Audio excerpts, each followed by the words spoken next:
যে বাচ্চাদের যে প্রস্রাবের ইনফেকশন এটা মেয়েদেরকে বেশি হয়। একটা ছেলে বাচ্চার থেকে অন্তত 8 থেকে 10 গুণ বেশি প্রস্রাবের যে 85% যে প্রস্রাব ইনফেকশন হয় এগুলা কিন্তু হয় ফিকাল ম্যাটার দিয়ে, মানে মলের মাধ্যমে এটা কিন্তু হয়। এই ইনফেকশন কিন্তু অনেক সময় দেখা যায় যে সাইলেন্ট থাকতে পারে, তো পরবর্তীতে এটা অসুবিধা হতে পারে। আমি অধ্যাপক ডাক্তার এলসি কুন্ডু, শিশু কিডনি রোগ বিশেষজ্ঞ।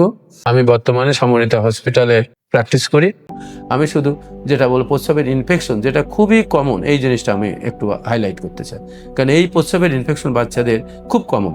অনেক সময় দেখা যায় সিমটম থাকে না, কিন্তু তার দেখা যাচ্ছে মারা এসে বলে তার খাওয়ার ক্ষুধামন্দা, সে তার ওজন বাড়তেছে না, বড় হচ্ছে না। আমি ইতিপূর্বেই বলেছি যে মেয়ে বাচ্চাদের এটা আরও বেশি হয়, কারণ ছেলে বাচ্চাদের থেকে 8 থেকে 10 গুণ বেশি ইনফেকশন মেয়েদের। এখন কিভাবে আপনারা বুঝবেন? দেখবেন যে কারোর হয়তো ঘন ঘন প্রস্রাব হচ্ছে, প্রস্রাব করতে গেলে ব্যথা বলছে, কারোর প্রস্রাব আটকে যাচ্ছে, কারোর হচ্ছে জ্বর আসছে, তার দেখা গেল পেট ব্যথার কথা বলছে, কি প্রস্রাবের কথা বললে সঙ্গে সঙ্গে প্রস্রাব মানে যে ধরে রাখতে পারছে না, বিভিন্ন রকম সিমটম এটা দেখতে পারে। আমি একটু বলছি যে বাচ্চাদের যে প্রস্রাবের ইনফেকশন এটা মেয়েদেরকে বেশি হয়। কেন মেয়েদের বেশি হয় এটা আমি একটু আপনাদেরকে বলবো, এবং এই ব্যাপারে আপনাদের অভিভাবকদের বিশেষ করে মাদেরকে সচেতন হতে বলবো। কারণ মেয়ে বাচ্চাদের আপনারা জানেন প্রস্রাবের যে 85% যে প্রস্রাব ইনফেকশন হয় এগুলা কিন্তু হয় ফিকাল ম্যাটার দিয়ে, মানে মলের মাধ্যমে এটা কিন্তু হয়। এই জন্যই মেয়ে বাচ্চাদের যদি আমরা মানে টয়লেট করার পরে পানি যখন আমরা পরিষ্কার করি, যখন সামনে থেকে পিছনে যেন পানিটা যায়, পিছন থেকে যেন সামনে পিছনে এটা না আসে, তাহলে দেখা যাবে যে ওই কন্টামিনেটেড অর্গানিজমটা ওই দেখা গেল যে যেহেতু প্রস্রাবের রাস্তা এবং মলদ্বারের রাস্তা খুব কাছাকাছি থাকে মেয়েদের, এটা খুব কমন। এটা আমাদের দেখতে হবে।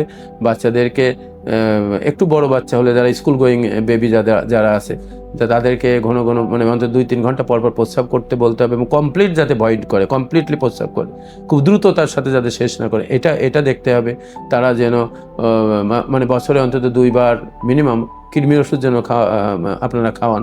তারপরে তার যেন ওই কনস্টিপেশন না হয়, পায়খানার দিকে খেয়াল করতে হবে। পর্যাপ্ত পানি যাতে পান করতে পারে, শাকসবজি যাতে ঠিক মতো খায়।